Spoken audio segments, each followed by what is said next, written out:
Anyway, the last topic. We just got we spent way too long on the fucking first topic, so we just got to sort of roll through these other topics, which usually happens for this fucking show. The last topic I want to talk about today is reviews for movies, reviews for video games, reviews for anything, and whether or not we think they matter or should matter.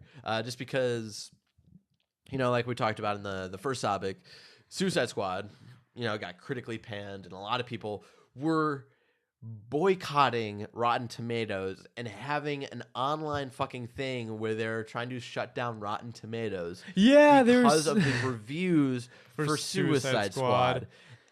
And that was just so fucking ridiculous. Like, people are allowed to start, have their own opinions about things. And I feel like there's this weird, in the last, year or so, there's been this weird hate towards fucking people critics and reviewers and whatnot. Professionals. Sorry about that. I just fucking slapped my mic. So I just sort of want to get your 2 cents on what do you think reviews should matter, and do you think people should honestly take that into account, or people should just go in with their own opinion and yada yada yada? Sort of. Take me on a walk. The process that I like to do when I watch a movie is the first impressions I usually get is 1 or 2, just those really quick, post viewing Twitter comments. And if most of them are okay, I'll be like, all right. It's that's the general impression. And then I'll get some from my friends who know me a little bit better, and they can give me a little bit more of a biased description of what I'm to expect from it. I try to avoid any of the professional reviews till maybe after I've seen it. Okay. If it's something that I know I probably won't be seeing till later, then I'll look. But I think reviews should matter as long as you can kind of distinguish between what is okay or what should be formed as your own opinion as opposed to a professional. Because this is a professional. They don't necessarily speak for the masses. Exactly. And a lot of time, with Suicide Squad and even Batman versus Superman, you saw that a lot of people liked it despite what the critics said. Exactly. And that's why I sort of wanted to bring it up, just because, we're right outside of Suicide Squad, and this is another time where it's very split between critics and fans. And so, I thought it'd be interesting to talk about, just because I believe I sort of have the unpopular opinion here, where I actually think critics are necessary, and I think I don't think they should represent us, though. And I think that's what a lot of people are getting mixed up, is that, a lot of people are thinking reviewers are people in fucking Congress and Senate. They're supposed to represent our general feelings. No, critics are there to sort of start the conversation. Yes. They get to go see the fucking movies at premieres and whatnot, and they get to bring in their own opinions and thoughts into these reviews and sort of start the conversation of why this movie was possibly good or bad, or why this video game was possibly good or bad. And I fucking hate the whole argument of you need to be as little as subjective as humanly possible. It's everything's subjective, even when you look at objective things. And I think that it's just a conversation starter, and a lot of people are taking it just as objective opinion. It needs to be the fucking Bible. It needs to agree with everything. And it's no, I honestly fucking love reviews that pan things that I love, because it makes me think of maybe this movie isn't the best of all time, so maybe I should look at a little more critically, but still appreciate it. I still love it. These critics there's sort of something this project that I'm working on is a little bit about I'm going to tease this a little bit. There's a little bit about that, of being able to look at things that I love and that might not be universally loved, and still look at them and see their faults and see what worked and whatnot.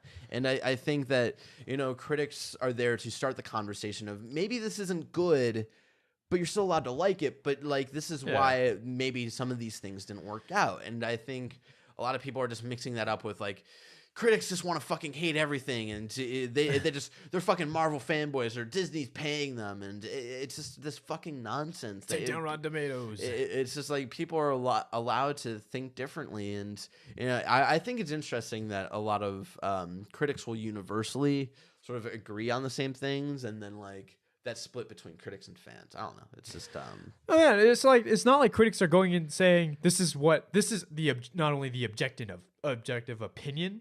and statement of what the movie is. Yeah.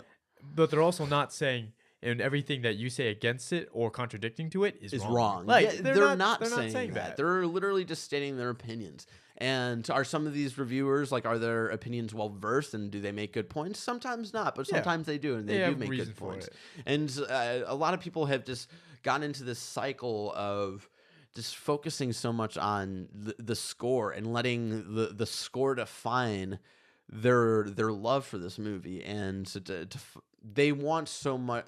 A lot of these people who are hating on critics and reviews and whatnot that are critical of things that they love, they just want to find validation. Thank you.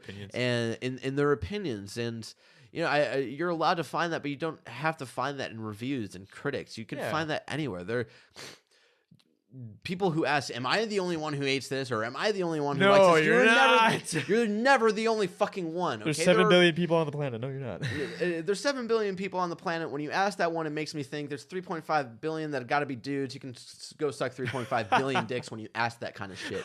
And so, like, it makes me think, like, you're obviously not the other one and only one, and you can find other people to talk about that and celebrate the things that you love or maybe don't like, and just have discussions. They don't always have to be professional critics. But I also think, I think critics are still important, though. Just because, again, like I said, to get the conversation started of, like, maybe why this was good or maybe why this was bad. But also, I think it's something that corporations and companies need to start paying attention to, because I was listening to, I've listened to a shit ton of podcasts all the time, and they're talking about, like, whether or not companies should be looking at just how many games they're selling or the reviews. And I honestly think, like, they need to be worried about both. Yeah. Like, someone was making it, like, maybe they should just worry about, like, how many games they sell, and, like, that's it. And sales. I think a lot of, and obviously companies need to worry about sales. And when you're a corporation, you want to make money, and the more sales that you have, the better it is. But I think they also need to look at the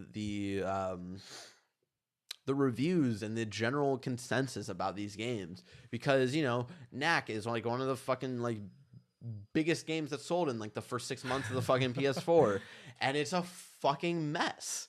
It's bad. Like, Sony obviously has not done a follow-up to Knack because they understand there's no longevity to Knack. There's, like, no one who would buy that game, and the people who would buy that game are the fucking people who are like, I'm going to buy this ironically. And I think companies honestly need to focus on both. When the corporation side focus on just the money making, and the developer side focuses, like, on the reaction. But I think there needs to be a healthy mixture of the two, because you need to hit a quota, and you need to hit, like, a certain mark to, like, make back your money and to make a profit. That's understandable. That's a business.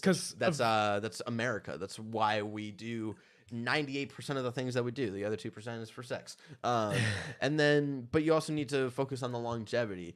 If Order 1886 sells well, but gets reviewed, but gets panned in the reviews, and gets panned by even non-professional people. Yeah. Like, if they try to make a second one, it's not going to sell. No one's going to go back to that. Yeah. It's going to have, like, they're really going to need to try to push hard on that. So, like, get people to get back on board for that series. And that's the sort of crazy thing about, like, Watch Dogs, right? Watch Dogs is getting the sequel, and Watch Dogs, the first one, was critically average. Mixed. Yeah, It wasn't panned. It was mixed, and it was like, some people enjoyed it, some people hated it, and some people were like, that's okay. And it's interesting to see them go back to that and to try to sell it again and see whether the series still has longevity or not. Yeah. And I think that's why critics are important, because not only do they help start the conversation, but they're also there for companies to look at and be like, okay, fucking Minions the movie sold really well, but it got critically panned. Like, do we think that people are going to go back to a sequel? And I think they're important for companies to gauge whether or not it's worth it to go back to, because like, even though your first thing might make a lot of money. A lot of people might go see it and think this shit was awful and never want to come back. So you gotta like sort of balance those two trains of thought there. Doesn't mean it will if you do it a second time. Essentially, if you base all of your development based off of it's like Kick-Ass. It's like a bunch of people went to go see Kick-Ass and loved,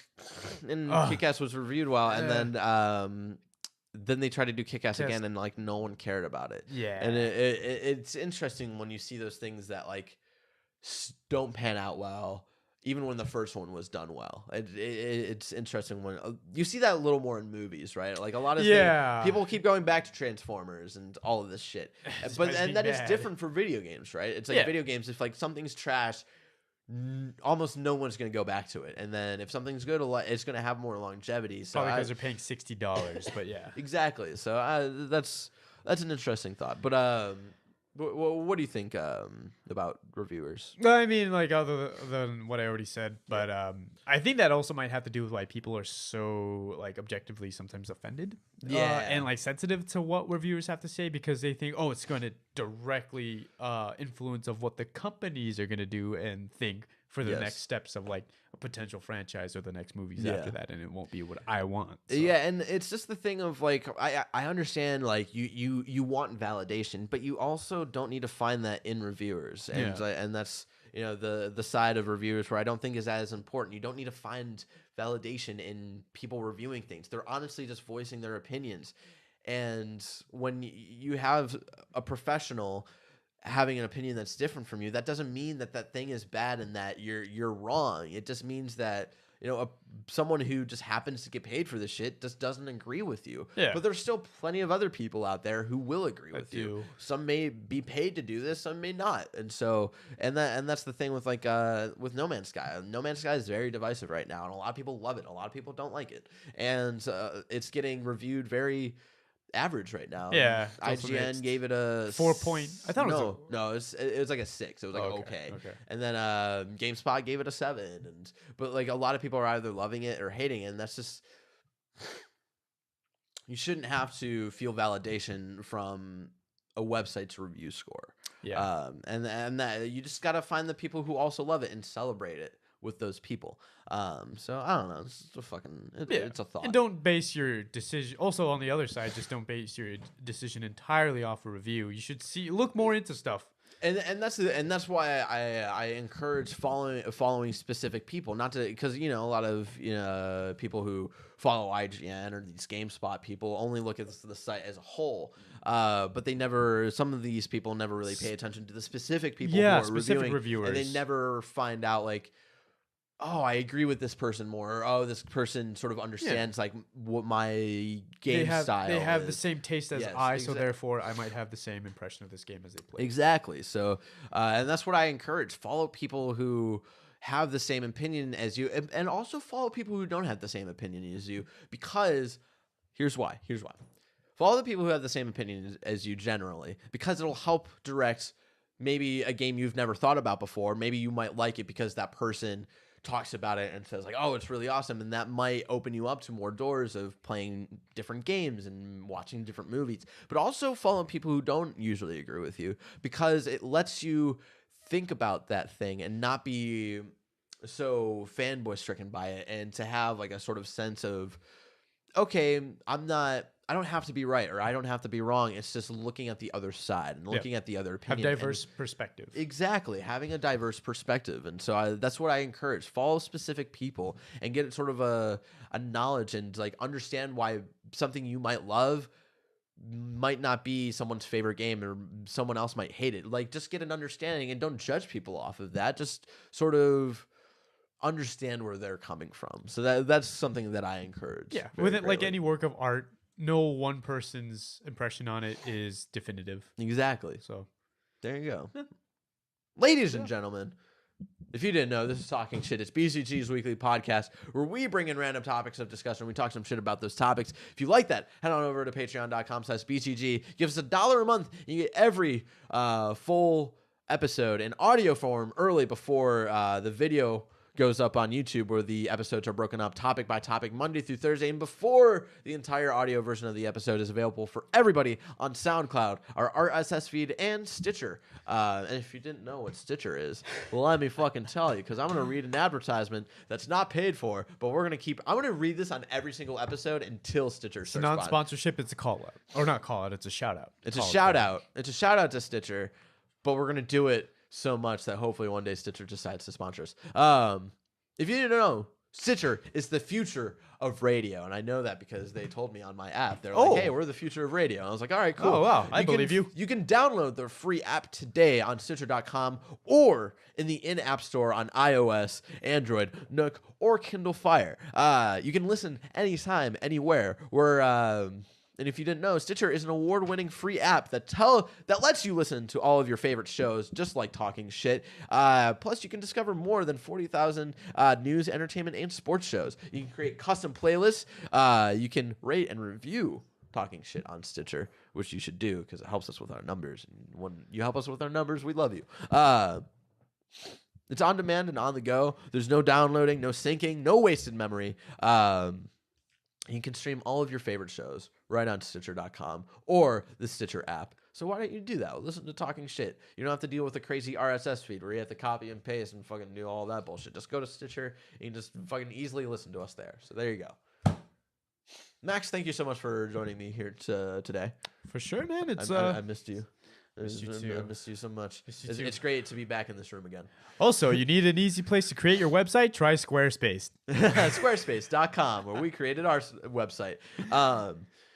Look out for some cool stuff heading into the future of BGG. Again, I talked about it throughout the show. I'm sort of creating something new and crazy, and I'm excited to talk about it in the coming weeks or possible months. So anyway, Max, thank you for being here.